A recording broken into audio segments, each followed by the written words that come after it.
Hola, j'espère que vous allez bien.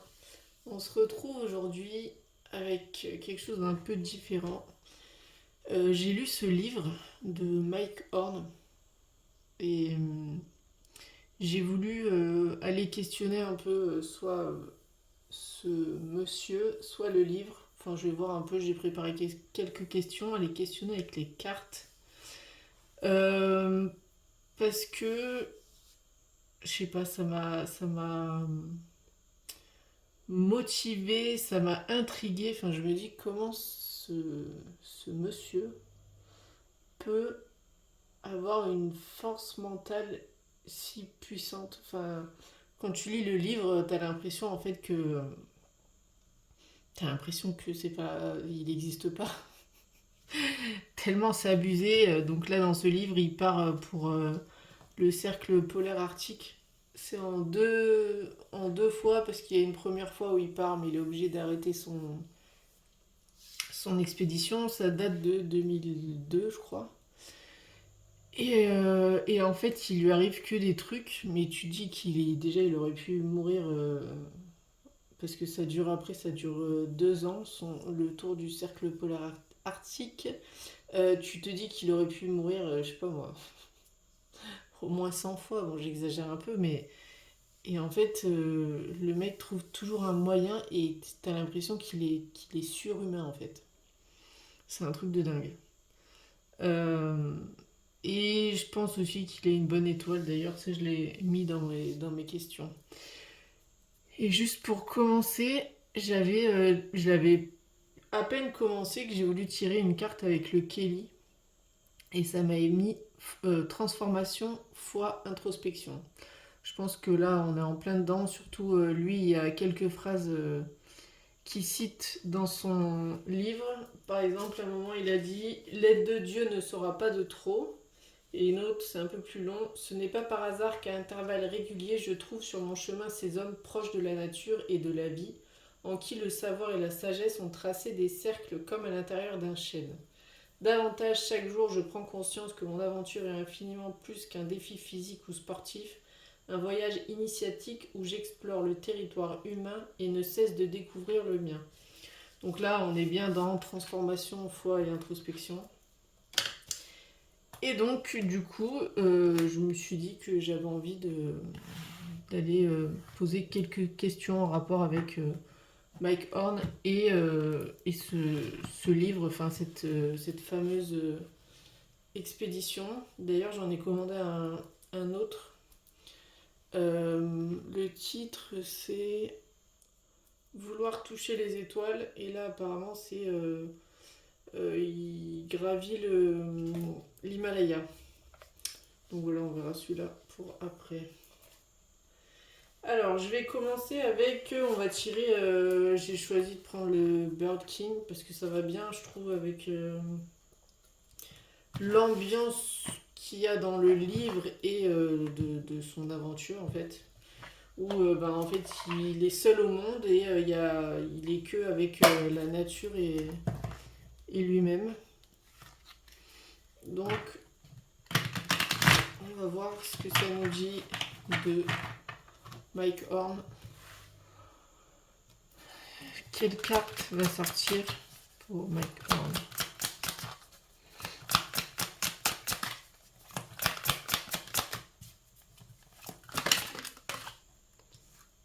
As de bâton. En plus là représenté avec un éclair comme ça.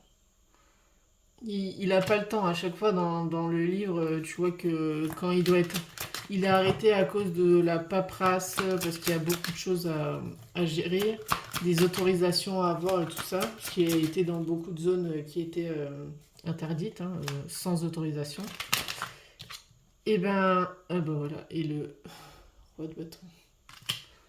Euh, et du coup, il y a des moments où il avance plus, pas parce qu'il a pas envie ou plus l'énergie, il avance plus parce qu'il peut plus en fait. Euh, et donc, on a l'as de bâton et le roi de bâton. Il est très feu, très énergique. Et je me dis, je sais pas où est-ce qu'il trouve cette force, mais c'est un truc de fou. Alors. Ensuite, on va faire avec Charlie. Alors le mot qui ressort. Ouais, bah là. En fait, je pense que c'est une personne qui parle pas pour rien dire et il essaie de trouver un équilibre sûrement entre sa vie normale et ses expéditions en fait. Hop. Donc je pense que ça correspond pas mal. Il y aurait presque même pu y avoir le hiérophante qui sort, ou l'ermite ou quelque chose comme ça parce que c'est quand même quelqu'un de très réfléchi. On voit pas. Voilà, se taire et l'équilibre. Donc ça, c'est par rapport à lui. Ensuite, ce qui motive Mike Horn, sa force, parce que vraiment, je vous dis, il y a des moments où je me demande comment c'est possible. Je lis le livre, j'ai l'impression que la personne est fictive. Alors, ce qui... Oh bah dis donc. C'est là qui a sauté direct. Le 10 de coupe. Ça me fait penser, outre le fait que ce soit le 10 de coupe, là comme ça, si je voyais juste la carte, une sorte de liberté, de pouvoir évoluer seul et de faire les choses. Ouais, mais ça lui procure du plaisir, de l'adrénaline, quelque chose comme ça.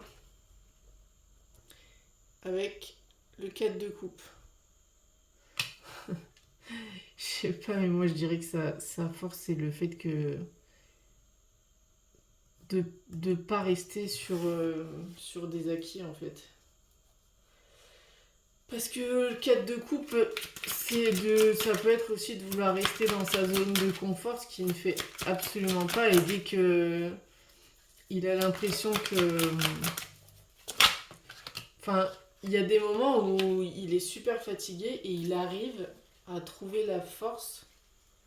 Il se dit, ah ouais, mais là, je peux pas me permettre donc je continue. Et c'est juste incroyable. Là, on a le 3 de coupe. Oui, vous avez vu, il y a quand même... Là, on est beaucoup dans le côté un peu émotionnel, satisfaction, dans ce qui le motive.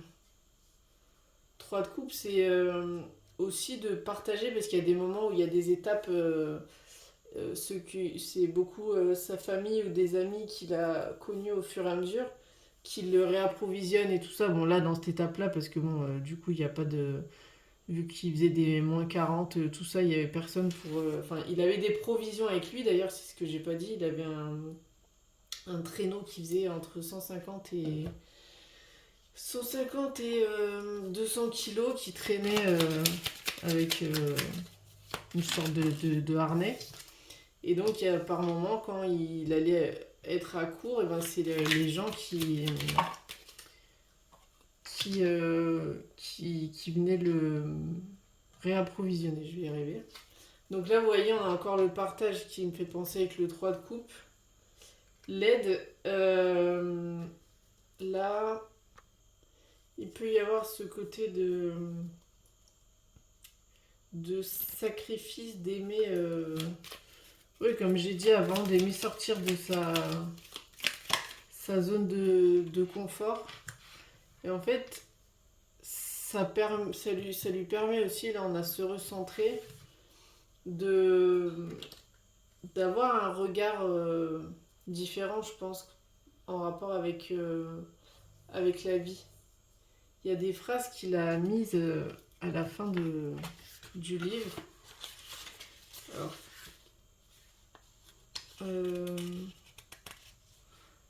par exemple, je suis de ceux qui croient encore que si la parole d'un homme ne vaut rien, lui non plus, même s'il est immensément riche. En gros, quand on dit quelque chose, il faut le faire derrière, quoi. On qualifie d'impossible les choses que l'on n'a pas vraiment envie de faire.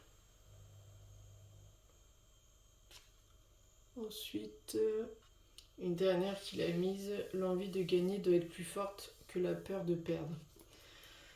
En tout cas, on sent que c'est quand même très... un travail pas mal intérieur, même si à la base c'est beaucoup physique par rapport à aux exploits qui va réaliser. Euh, mais ouais, ça lui provoque de la joie en fait et je dirais même de un, deux, trois, l'émerveillement et les rencontres qu'il fait. D'ailleurs, même dans le livre là, même si c'est des gens qui voient pas longtemps, des fois il explique que ces personnes lui apportent plus que je parle pas de son entourage, mais vont lui apporter beaucoup juste en quelques instants, parce que c'est des gens qui voient que il vit quelque chose de difficile à réaliser, et ils vont lui offrir de la nourriture, alors que eux déjà ils n'ont pas grand chose, parce que dans cette zone-là, c'est vraiment assez désertique, et les conditions de vie sont difficiles. Alors ensuite, a-t-il une bonne étoile? Je pense que oui.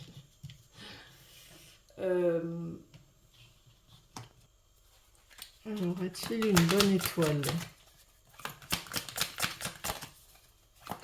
Un guide ou quelque chose, enfin, je sais pas, parce que c'est quand même hallucinant. Prince de Pentacle, donc ça doit être le valet, le denier.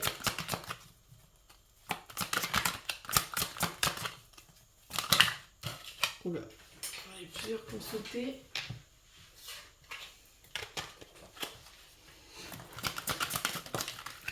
Et la justice. Je vais voir ce qui va sortir avec.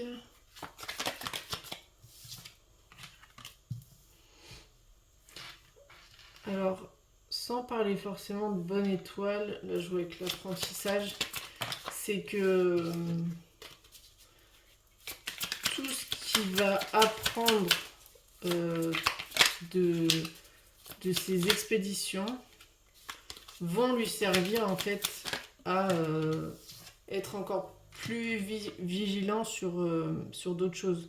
D'ailleurs, il y a des moments où, par exemple, la première expédition qu'il fait dans le livre va lui servir pour la deuxième qu'il va faire ensuite, parce qu'il a vécu certaines choses qui vont lui permettre de refaire la même chose ou non, en fait, ou d'adapter, d'améliorer sa façon de faire les choses. Ne serait-ce qu'au niveau, par exemple, de son équipement qui au début, il a demandé à une personne très connue qui avait déjà traversé l'Arctique, ou je sais plus, l'Arctique, ou un truc comme ça. Mais en tout cas, il lui avait demandé, il voulait faire comme lui et s'imprégner en fait de son comportement et de sa façon de voir les choses et de faire et tout ça. Et sur la deuxième expédition, il adapte le matériel à ce que lui aussi il a vécu pendant sa première expédition. Alors je sais pas si c'était très clair ce que je viens de dire, mais donc on a l'apprentissage osé. Avec la justice, il y a beaucoup de droiture et en fait rester. Donc j'ai demandé s'il avait une bonne étoile. Comme je disais, je pense que c'est surtout son expérience qui va l'aider. Et de pas prendre les choses pour acquises et de bien rester vigilant en fait. Et le valet de denier aussi, c'est ça, c'est l'apprentissage et mettre en application ce qu'on a appris ou ce qu'on nous a enseigné. La débrouillardise, les limites qu'il arrive à se fixer, même si des fois on voit que c'est vraiment limite, parce qu'il veut toujours aller plus loin. Et le cadre et les règles qui s'imposent, parce qu'il y a des choses, comme il disait par exemple, que par moins 40 degrés, les moufles, il faut surtout pas les enlever. C'est comme ça qu'il a eu des doigts qui apparemment ont explosé avec le gel. Ouais, bon appétit. Donc ouais, il y a plein de trucs comme ça où il faut qu'il soit très carré. Donc la bonne étoile, sûrement, mais en tout cas là, ce qui ressort le plus, c'est le fait qu'ils mettent à profit tout ce que les conseils qu'on lui donne et ce que lui a appris déjà sur le terrain auparavant. Alors ensuite, son état d'esprit, donc pendant ce fameux périple, qu'est-ce que ça nous dit? Son état d'esprit. Waouh. Alors, on a le jugement et le 2 de bâton. Bah, le jugement, là, je le vois comme un éveil et une nouvelle compréhension des choses. Ouais, bah, voilà, là. Réussir, ça c'est clairement, il se donne pas vraiment d'autres options. Il y a des moments où on voit qu'il doute, mais ça dure jamais vraiment longtemps. Donc c'est vraiment de réussir et de toujours trouver une solution ou un moyen de contourner si jamais il peut pas aller par tel ou tel endroit. D'ailleurs, plusieurs fois, on lui a conseillé de ne pas passer à tel ou tel endroit et il a quand même essayé. Parfois, il n'a pas pu passer, d'autres fois, il a tenté quand même et il a réussi. Et avec le partir, là, c'est bouger. Enfin, c'est toujours ce truc de pas rester trop longtemps au même endroit, sauf s'il y avait des grosses tempêtes de neige ou quoi, qui est obligé de rester dans sa tente parce qu'il y a des moments où c'était pas possible de rester dehors. Enfin, ça aurait été trop dangereux, même si apparemment dans sa tente, il n'y avait pas vraiment beaucoup de différence avec l'extérieur, mais il avait tout son matériel de sac de couchage, etc. à l'intérieur de la tente. Donc son état d'esprit, c'était vraiment de toujours voir la prochaine étape, de réussir, de ne pas rester trop au même endroit et d'avoir toujours en tête son organisation par rapport au périple, parce que le 2 de bâton, c'est pas... Le 3, c'est souvent généralement quand on a déjà commencé à réaliser un projet ou quelque chose. Le 2, c'est plus tout ce qui est l'organisation. Donc vraiment, ce truc de... Ouais, bah, de toute façon, il n'y a pas le choix, quoi. Le but, c'est ça, donc bah, je vais tout faire pour y arriver. Et ça résume très bien, parce que c'est vraiment... Enfin, il fait vraiment en sorte d'utiliser toutes les possibilités qui se présentent à lui, en fait. Et s'il n'y en a pas une, après, il cherche une autre. Enfin, voilà. Donc, je pense que ça résume bien l'enseignement qu'il a tiré de ce voyage. Donc, il y a un peu ce que je vous ai lu tout à l'heure au début, là. Et on va voir ce que disent les cartes. Ouais, c'est la tour. Ça a été quelque chose qui, je pense, a changé sa vie, sa relation peut-être pas changer, mais fait évoluer sa relation à la nature, aux autres, à lui-même, avec ce 2 de coupe. Mais en plus, il parle à un moment, bah, tous les animaux qui sont... Bah, je pense qu'on voit que dans cette zone-là, ou du moins le plus, il y avait des caribous. À un moment, par contre, il a parlé de mammouth, mais je comprends pas parce que ça fait très longtemps qu'il n'y a plus de mammouth. Alors, est-ce que il a employé le terme mammouth, mais c'est d'autres animaux qui sont ressemblants, mais qu'on n'appelle plus comme ça.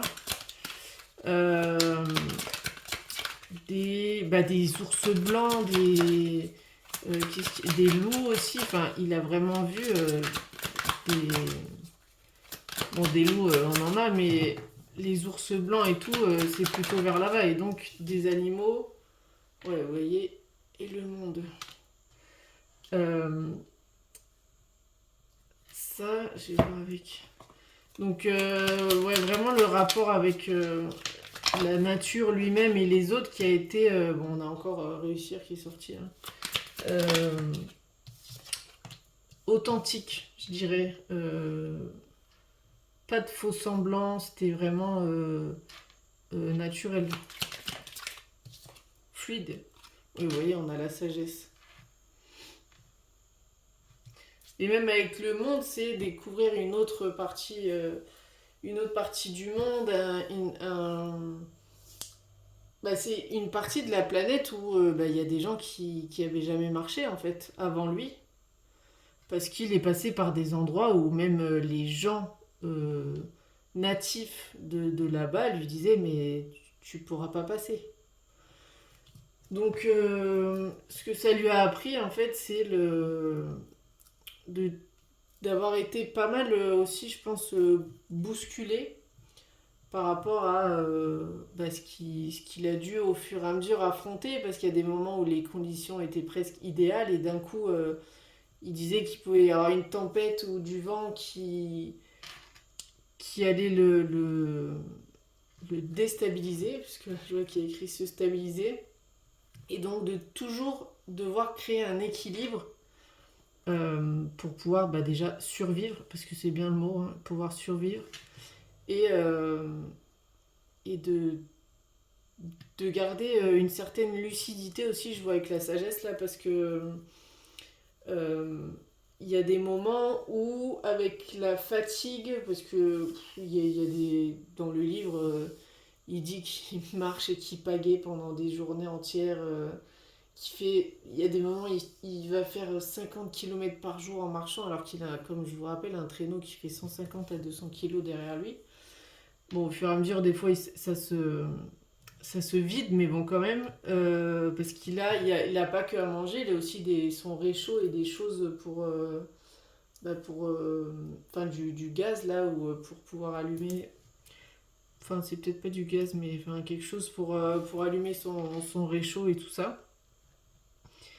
Et, euh, et donc, on voit vraiment oui, que c'est un peu comme une mise à jour, vraiment quelque chose où il s'est retrouvé seul avec lui-même, qu'il a par moments croisé des gens qui l'ont aidé, mais que vraiment ça a été assez bouleversant dans le bon sens, mais assez bouleversant. Je vais vous lire un passage là à la fin où il dit j'ai vu tout ce que je voulais voir, j'ai vécu tout ce que je voulais vivre, appris à gérer la déception et l'échec comme des éléments inévitables de toute trajectoire, affûté mon sens des priorités. Donc ça, avec la sagesse qu'on a ici, là. Je suis revenu un autre, meilleur, j'espère. Un peu plus humble, un peu plus sage, un peu plus heureux de vivre avec moi-même et avec autrui. Vous voyez ça, en plus je ne me rappelais plus, mais euh, du coup, ça parle pareil des relations avec les autres et tout ça, avec son environnement aussi. Mes expéditions, tout en restant des défis physiques, ressemblent de plus en plus à des voyages initiatiques. J'en rapporte de tels trésors de savoir et de connaissances qu'il me semble que je ne pars plus que pour aller les chercher. Je peux désormais répondre quand on me demande pourquoi je fais ce que je fais, parce que plus j'avance en âge et en expérience, plus je me pose de questions dont j'ignore les réponses. Parce que, à mes yeux, repousser ses limites est la seule manière de se connaître mieux et de progresser humainement. Donc, voilà, on voit vraiment encore une fois que le travail est très. Enfin, travail. Ce qu'il en a retiré, c'est assez introspectif et que ben il a pu compter sur lui-même et par moments sur les autres. Voilà, et toujours l'objectif en tête de réussir, parce que sur la fin, il a failli ne pas pouvoir continuer à cause d'un problème de bateau, de réparation, tout ça là. Donc il y a vraiment plusieurs moments où ça lui a mis des bâtons dans les roues et beaucoup, comme je disais, le côté pas paperasse avec les autorisations et puis qu'à chaque fois on lui demandait... Enfin, il y en a beaucoup qui demandaient de l'argent pour pouvoir passer. Ben voilà, il y en a toujours qui en profitent. Hein. Et donc, pour finir, je vais faire la question ce que son livre, son exploit m'a apporté. Parce que pour moi, déjà avant que je tire les cartes, ce livre, il a presque été un peu comme un livre de développement personnel. Sans en être un, mais en fait, ça apprend tellement sur la ténacité. Enfin, je vous dis, j'ai vraiment l'impression, limite, vous avez l'impression que c'est un super-héros, quoi. Quand vous lisez, mais c'est hallucinant. Moi, je reste encore scotché de ce que j'ai lu dans ce livre et de ce monsieur, en fait, et qui reste très simple, parce que je l'ai déjà vu dans des...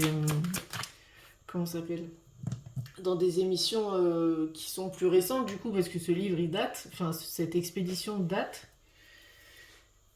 Et cet homme est très simple, alors qu'il a vécu, bon, certes, ils le disent, qu'il vit, et c'est lui qui le choisit, d'être souvent dans le dur comme ça et tout ça. Mais c'est quelqu'un de très simple, de souriant, de gentil, de généreux. Du moins, ce qu'il a l'air, quoi. Ce que son livre, son exploit m'a apporté. Roi de coupe. Ça peut parler de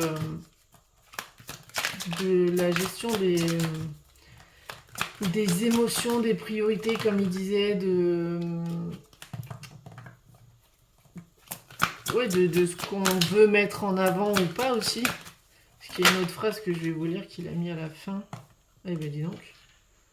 On a un roi de coupe, un roi de bâton, un valet, je vais y arriver, un cavalier de bâton et le monde qui ressort encore.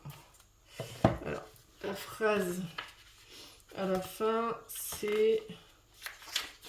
Je vais la chercher. Alors, beaucoup de gens se gâchent la journée et celle des autres pour des détails. J'ai appris que les choses qui méritent de nous compliquer l'existence sont très rares.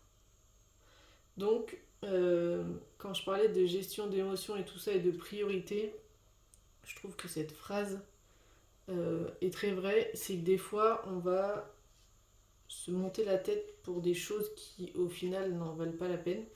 Ou si on le fait en rapport avec des gens ou quoi. Mais ouais, j'ai appris que les choses qui méritent de nous compliquer l'existence sont très rares. Et donc, attendez, je vais tirer d'autres cartes. Du coup, là, c'est, je disais, ce que son livre, son exploit m'a apporté. C'est vraiment, déjà, j'adore voyager, mais je pense que encore plus avoir l'envie de le faire vraiment.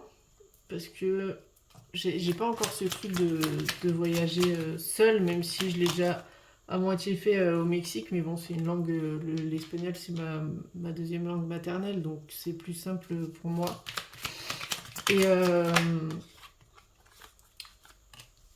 Et du coup, vraiment, ce côté de cette niaque en fait qu'il a, c'est vraiment hyper inspirant. Et vous voyez là, ça me fait rire parce que silence, pause café, déjà rien que de lire, ça m'a permis de lâcher un peu mon téléphone. Et j'étais vraiment imprégnée par le livre, donc j'avais à chaque fois envie de continuer. Et prendre le temps aussi d'apprécier ce qu'on a autour et de pas juste vouloir toujours consommer, mais d'apprécier les instants, le moment, même si c'est ce que je fais déjà, mais ça fait un rappel, je trouve. Et oser, il a vraiment une force mentale qui montre que, bon, bien sûr, apprendre avec des pincettes, quand on veut, on peut, mais ce qui est quand même relativement vrai, et souvent on se met beaucoup trop de barrières où les autres nous mettre des barrières à l'intérieur de la tête. Donc en tout cas, un livre pour moi très enrichissant qui motive et qui montre une force mentale incroyable de ce monsieur. Et, euh, et vraiment, ouais, qui interroge sur notre façon de faire, de voir les choses. Et, euh, et en rapport avec aussi repousser ses limites, pas forcément dans l'extrême, hein, parce que là, c'est quand même très très extrême. Mais c'est là, en fait, où quand on va vers l'inconnu, souvent ça fait peur, mais très souvent aussi, c'est là où on a les meilleures surprises. Parce que c'est même un moment, je crois, il fait un détour ou un truc qu'il voulait pas faire à la base. Euh, et c'est quoi? Il a rencontré des personnes que sinon il n'aurait jamais vues et avec qui il a noué des liens très importants. Enfin, il y a plein de petites choses comme ça qui sont aussi valables dans la vie, hein, pas forcément dans ce genre d'expérience. Enfin, dans des expériences plus petites, entre guillemets. Donc vraiment, après peut-être pas tout le monde aimera lire ce livre, mais j'ai trouvé quand même assez, enfin très très inspirant. Voilà, donc s'il y en a qui l'ont lu, vous pourrez me dire et me dire aussi si cette petite interview de livre vous a plu. À bientôt.